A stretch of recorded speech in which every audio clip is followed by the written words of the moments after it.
Hey everybody, welcome to the newest episode of John Brown TV. We're bringing you Winter at the Bud. This is the 5th installment of this tournament. We've got the first round front nine from the red pads. We got Paul Ulibarri on the card along with Josh Bohling, Cole Whited, myself Dylan Slate, and also Tim Freer.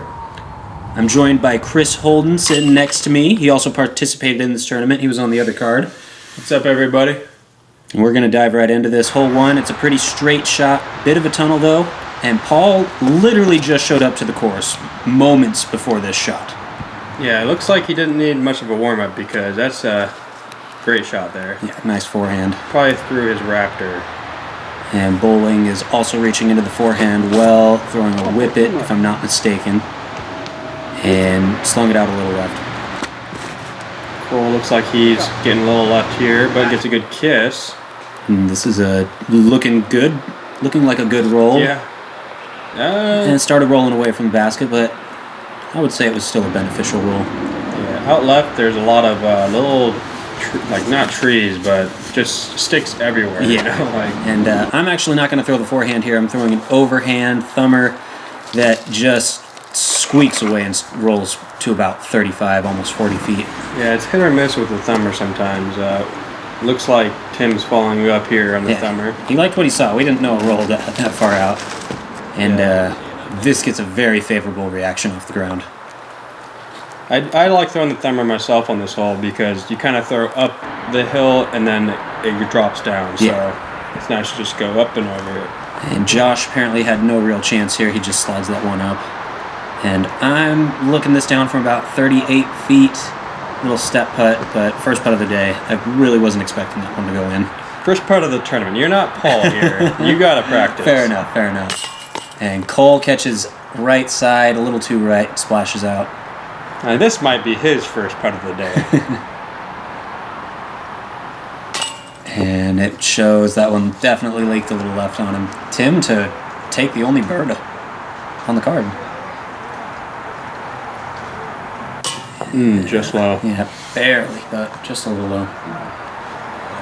And I wouldn't call this a gimme distance, but I should make this 100% of the time. I feel like most open players should. Yeah, it's a should make, but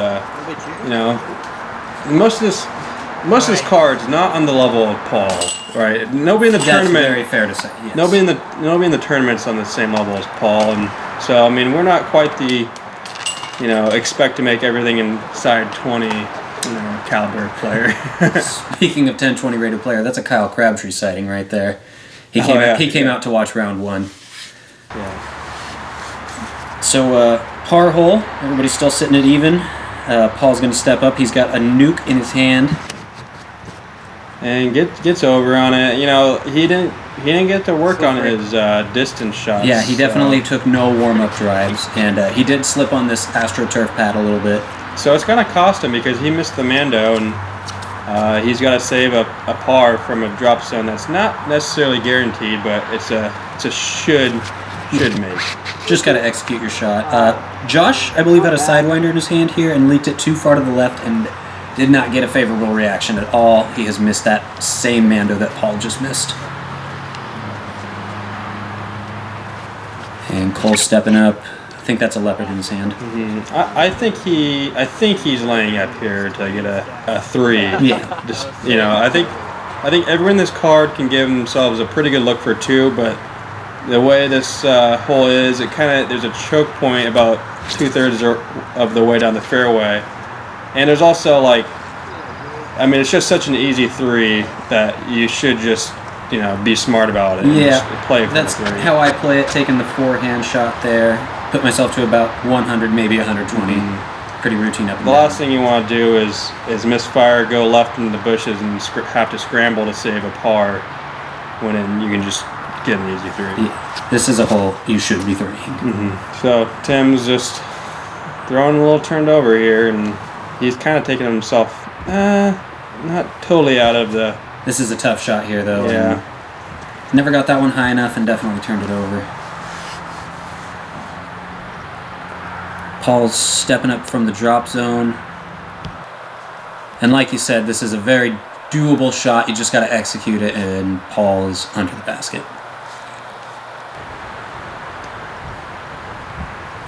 Josh Bohling looking to follow suit. Anything like that would be nice. Yeah. Pretty straightforward shot from the drop zones there. They'll be tapping out their pars, pretty much no doubt. And Cole's got a very routine upshot here. And looks like he leaked it a little left. Or, excuse me, right. Yeah, a little tester left. Might have to deal with that tree. It looks like he rolled under. Tim also has a pretty routine hyzer up here. Maybe left it a little shorter than he'd like, but he's in the circle. And I may even be inside of 100 here, but I have no intentions of running this. I'm just sliding that up for an easy 3. Yeah, I don't blame you. You can roll into that tree deep in the basket. We're also only 2 holes into the tournament. I don't need to be going crazy. Yeah. You don't want to roll, and there's a good putt by Cole. Yeah, great putt by Cole for the birdie.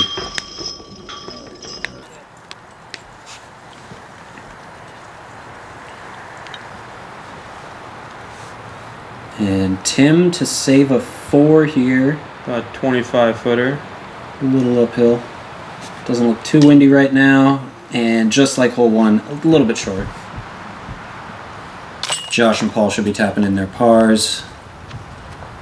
So, assuming nothing crazy happens here, we have 2 3s, 2 4s, and a 5.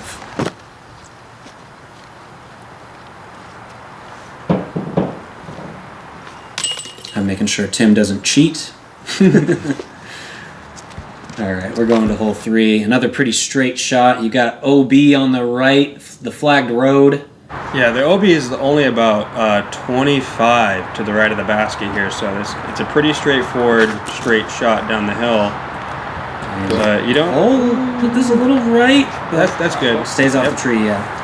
Any of these trees, if you catch the right side of them and kick towards the right, you might be out of bounds. Yeah. So you also don't want to put it short and left, because if you're left...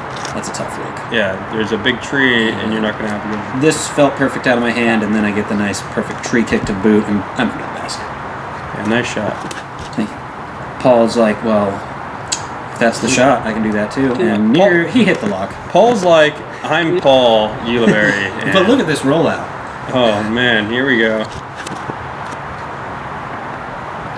Just kidding. Rewind. Let's see it. Does he hit the lock? Oh, yeah, definitely. Yeah, nice Lock shot. breaker. I might be closer, though. Josh looking to get on track after 2 pars to start his day. He left it a little short left. That's where I was talking about with the, you don't want to be short left, but I think he's close enough to the basket where he can have an easy putt. Yeah. But if you're any shorter than that, that's where it starts to become pretty difficult. Tim kind of yanked that one. He should have a relatively open approach. Looks like he went for the high forehand anhyzer, and he's floating in the branches there. He's stuck in the bird's nest of the course. Josh for a 2. Nice putt. He was close enough where he didn't even need to get on a knee. Yep, that was not the low ceiling putt most people get when they leave their disc short left on this hole. Oh no. I feel like that could have stuck. Unfortunate start for Tim.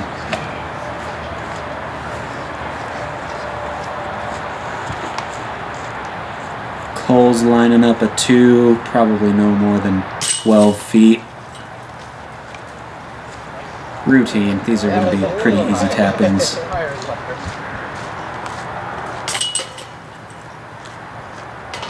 And it's 2 in a row for me. I'm kind of happy. I'm not totally expecting to get hole 1, so... Whole lot of golf left, though. We're going to hole 4. One of the tougher holes out here, especially for the red layout.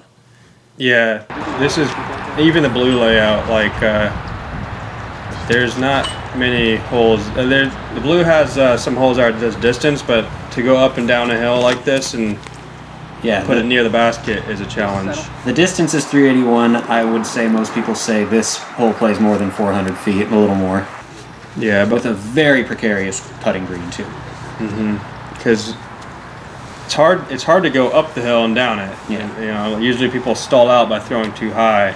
And right now, I'm very thankful you and I played some practice rounds on the reds, because I'm feeling confident about this forehand right here. Yeah, perfect. Yeah, put a great move on it. A last kick off the last available tree, but I'm in the circle. Me too. Yeah, that might have slowed it down enough. I mean, it might have been further. Yeah, than it could have is. gone long. Yeah. I really got a piece of it. Paul taking a backhand here. I don't think he got everything he wanted on this. It's leaking a little left. Yeah, and that's a tough place to be. And our catch cam's not in the greatest spot right now, but the left side of this fairway slopes really quick, especially the closer you get to the pin. Josh Bohling at least made it to the crest there. It should be a pretty easy up and down, and Tim got a little bit too much air underneath this. Yeah, it's gonna be honestly a tough par save from over there. Not sure what Josh is slinging there, but it's right under the basket. Tim's got a tricky one here, reaching into a bag of tricks, going with the forehand roller that is getting away, but hits that tree over there. Yeah, he's got a death putt now. And Cole, Similar position here, and he's also going roller. maybe the only thing they got Looks there. a little too hard. It definitely was a little too hard. Man, This thing might never stop. He's almost still 100 feet out. That was not good. And Paul had a run at that. yeah, I can't imagine Paul had a really good look in there, though. He probably had a lot of branches to contend with. And Cole is probably just wanting to slide this to under the basket, not really looking to do anything crazy right now. Yep, and he does just that. Tim with the 30-foot look from... Oh, wow. He must have been outside the circle. Yeah, because he would have foot faulted it over 30 feet. And I'm probably about 20 to 22 here, and it's a little low, but it stays in for There you go. a pretty good 2. Yeah, that's huge. I can't imagine many other 2s on the course that day on this hole. Were there any on your card? Did you get it? I was circle's edge, I think, and I missed. Yeah, I was circle's edge, and I hit just low, center cage. Okay. And everybody else should be able to clean this up at this point. I wouldn't say this is a gimme, but for this guy it is. Yeah, remember what I said earlier. This guy's on another level here. That being said, I got him in a chokehold of a 2-stroke lead after 4 holes. We're moving into the island hole. From the red pad, this is 171 feet. For Dylan. Musket, as musket as it is out here. 4. Good putt. I like 4s. Yeah, well. Yeah, it's unobstructed, wide open island hole. It's the green is easy to stick on without skipping. The grass is thick, so should just stick it right in there. I mean, it's only 171 feet, so I'm throwing a super high hyzer with a harp. yeah, that's the play I like. Just to spike it and right let there. it die as soon as it hits. Probably about 4 feet. And I was a little surprised to see Paul going with a forehand here, but he makes it work, albeit he does barely squeak it over. 171. He was kind of chuckling to himself earlier. He's like 171, and I threw it like 150. Yeah. And I wasn't sure what I was seeing right here. I believe Josh Bohling has a whippet or a rock in his hand, and he's throwing a thumber. Oh, good. Skip. Yeah, this And is. it goes straight into the ground and hops right into the island. So lucky. You're playing that, right? Yeah, that's nuts because that's some thick grass to skip on. Just got the unbelievable, perfect actually. angle of the top side of the disc to hop in. Cole going much more traditionally here, but unfortunately he left it about 2 feet short. And that's going to cost him Probably because 2 strokes, you yeah. got to go to the drop zone and. Tim swung this wide, but he's on the island. If it's 12 years old. Chance to get a birdie. And So this is to save a 3. and what is this drop zone? 50, 55 feet? Yeah, about 55. And a little half effort there. All right, let's see if Tim can fix his putting woes he's been having. Oh man. Unfortunate. Josh, I think he got to take a meter of relief, but he took a little less to stay off that log by his feet, and I got high on him. Looks like he didn't want it after that crazy skip. Ooh. Oh, didn't want that one either, I guess. That's definitely painful to make the island and take a 4. Yeah, that's where you pretend that your thumber didn't skip and you had to go to the drop zone. The drop zone, yes. That's how you mentally cope with such a unfortunate putting experience. Paul with an easy 2. Cole's putting for 4 after that drop zone putt. And Josh is also unfortunately going to be putting for 4 here, right after Tim taps in. I don't know, maybe they're going to go at the same time. Oh, these baskets, it's not worth it. If you guys haven't played out at Bud Pell, we have kind of old school chain star baskets that have literally hundreds of thousands of putts on them, so they will spit out a strong putt. We're moving on to hole 6. The pond hole. It's only 165 feet, but even a perfect shot can roll all the way back down. I'm doing a little bit of a wind read here. It's going very right to left.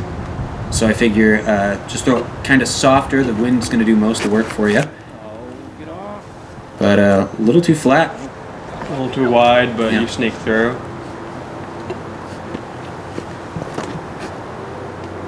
Paul's going to adjust accordingly here. And yeah, he actually kisses off the tree. And Nearly aces. yeah, nearly aces, probably a foot or 2 off. It's a cool Huck Lab stamp Raptor, right? Something like that. It's definitely... Ooh, Tim is just unleashing. Whoa. Amazing. Crabtree is like, what the? That was like a Crushed it. 260-foot shot. Can dial it back for certain. Josh stepping up. I think that's a mid-range in his hand, and it got way straight, and now it's kicking way right. Oh, that's not where you want to be. That's a really tough look. That can be tough to make it just sit for the 3. Yeah. And Cole wants to bounce right back after missing the island hole. That looks perfect. Yeah, that looks like a shot that will... Yeah. Ooh. He hit the pole, and it stood up for a brief moment, and I was worried it was going to roll for a sec, but sat right that's there. where if I'm the guy throwing that and I hit the pole, I dare it to. Do it to me. Go in the water. No. Which that has happened to me before. I've hit the cage on this hole. My disc rolled into the water and I never found it and never got it back. Oh, man. That's a really sad story. No, I love it, dude. That disc sacrificed itself for a good story. Josh laid it up nice. Tim kind of trickled a little farther than he'd like. Paul gets his 2. And I'm not sure. I think I actually told Tim, you're out. Go ahead. You've come this far.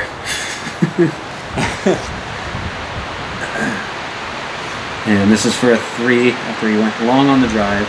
Come on, Tim. Get in Get there. it right. There it Sneaks is. it in. Yes. In is in. It's a hanger. It's a good putt. And the wind is swirling. The wind's always swirling in this part of the course. This is kind of my first, real putt. I guess I have one on 4, but I can make all the excuses I want. I should make that. Yeah, let's focus on your sweatshirt here. What did your sweatshirt say? It said It's a Team Kitsap disc golf hoodie. Okay. And it has my name spelled wrong on it. oh man. But I still wear it anyway. Dillon.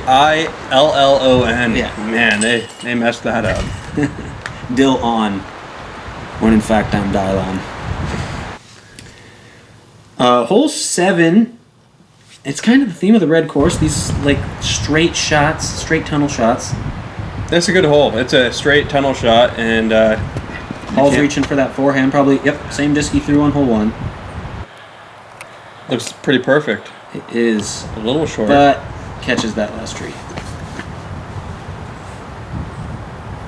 Cole also dipping into the disc he used from hole 1, it looks like. And this is a little sawed off. Trickles right. Gets a kick. What you throwing? Same disc as hole 1, but I am forehanding it this time. 17 Sexton Firebird. I thought I got a good enough piece of it. Ooh, look at that. It went a little left, but what a favorable kick. Yeah. Oh, and look at that. Yeah. A little leaner on some Leaner little on branch. a twig. Yeah, probably about 15 feet. No problem. And Tim, he just likes my lines. He's also going to forehand a section Firebird. A little turnover. 5 for 5 on forehands, I think. Josh Bohling laces it down the middle, flipped it a tiny bit, and now is not getting a good roll. Well, I'll say it. He threw it a great shot there that hit the tree by itself really late. That can ruin a lot of great shots. Like, he threw a great shot. I agree. Yeah, like, that's just an unfortunate tree hit. And Tim's got a pretty good forehand there. Cole laying one up as well. Josh is running this. Decent effort on a jump, but a little short. Paul from about 25. Yeah, straddling out, but nothing in the way. That was a good looking putt. He had a little Annie to it. Classic Ulibarri. Yeah, you know what? Oh wow, look at that.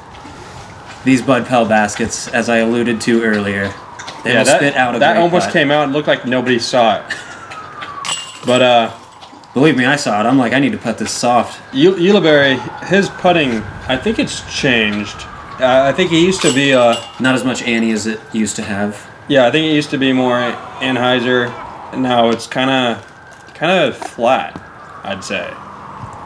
But I think he's more flexible with his putting now. like he can, he needed to throw a little bit of Anheuser on that putt, and he's like, all right, just throwing it back to how I used to putt. So I think his game is kind of evolving. It slants way more than it looks. Once He's been playing for probably like 15 years now, and his game's still evolving. You can take that out Speaking of which, he's actually asking me at this time I never even thought of that. what he thinks the play is here, and I told him I go with the forehand, and he's like, I didn't even see that. It's open, and I say, as long as you don't hang it out too far to the left, You might hit those branches there, but as long as you get you're not going to roll away as often as the backhander. You have to count on that huge skip people are expecting. It slopes downhill to the right, so the forehand is the better play here if you have that shot. Yeah, and he left that a little short. I'm going to show him how to do it. Get him, Dylan. Get him. Put this one way up there. Flirt with the branches and put it to about 6 feet. Yeah, throwing a super overstable gator. Yeah. I'll say it for you because I know your entire bag. Been in my bag a long time, too. And Tim reaching back for the forehand as well. I thought this was getting a little too far right, but it started hyzering like super sharp and came right down. Yeah, and that's what makes this hole good for the forehand. It's really forgiving for a misfire. Like, I think he put it a little too high, like you were saying, and it could have gone far right, but that hill is forgiving, like, because you can miss and it'll still just spike where it's at and not go any further, And Cole is showing us how much the backhand gets to skip down the hill. Same with Josh here. They're both, I think, in the circle, though.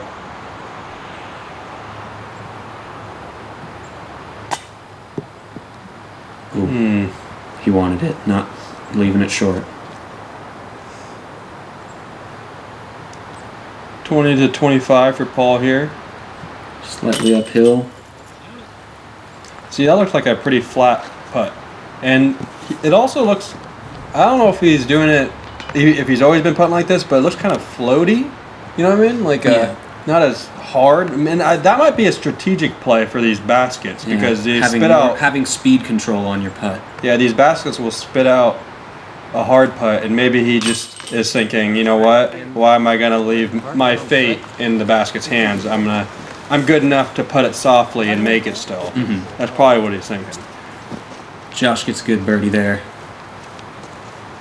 And it looks like we are going to be one player shy of a star frame. Cole with the only 3. Tim and I should be tapping in these 2s with relative ease.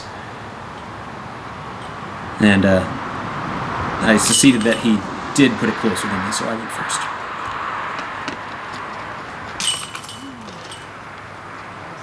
There's the birdie he's looking for. Bringing us to the final hole of the front 9. It's another little dinker hole, but tight gap that you got to hit. Oh yeah, really, really tight gap here. Like, it's right there. The hole is really easy to birdie, but I mean, it's also really easy to hit those trees left or right. Yeah, and have to scramble to get your 3. Paul, showing his touch forehand you're putter gonna see more of that later today. Like he just is buttery with that. I'm going with a Nova backhand. I'm expecting it to stick. Got a little slide though. I'm further away than I expected. Tim opting for the forehand. He loved it out of Ulibarri's hands, but kind of rolled his wrist. Well, I mean, so this hole is, I mean, it banks left late, so, man, it takes a certain level of forehand finesse to get this down the... It's not even going through my head, and I consider myself a forehand dominant player. Cole drew this hole up to perfection, but I don't think he hit the stump. Looked like he was gonna, but now he's got a little bit of a tester. Good upshot there. Yeah, I thought he was gonna connect on the stump here. Don't matter though. Don't matter when you can make your putt. And this... It's like a little branches kind of bouncing on your elbow here. Not completely ignorable. It was a very bad effort on my part, though. No. The branch, like, it was like a trampoline. So your arm it propelled me so much more I got you, forward. Dylan. Josh, I think this is for a birdie, too. Yep. There you go, Josh. Couple in a row, starting to get where he needs to be. And I'm further out than I'd like. On a raised basket. After I just missed almost the same distance. And there's a disc coming in from the hole 11. You can see it. And it totally got me. Oh, I believe it. It doesn't have to be a loud noise to throw you off. If you're about to do something, like about to make a putt or something, and you hear even the slightest noise when it's totally silent. Tim actually apologized to me because he turned around when he heard the disc, but I said it wasn't like a person I heard the rustling of some branches. Yeah. I mean, that's what kind of distracted me. Anyway, that's my excuse for 3 on hole 9. Yeah, I mean, like, it happens, man. That was quick. The red rounds go so fast. Thanks for tuning in, everybody. We're going to be jumping right into the back 9 here soon. I hope you'll tune in. Do you have any closing words, Chris? Yeah. See you on the back 9. Very well said.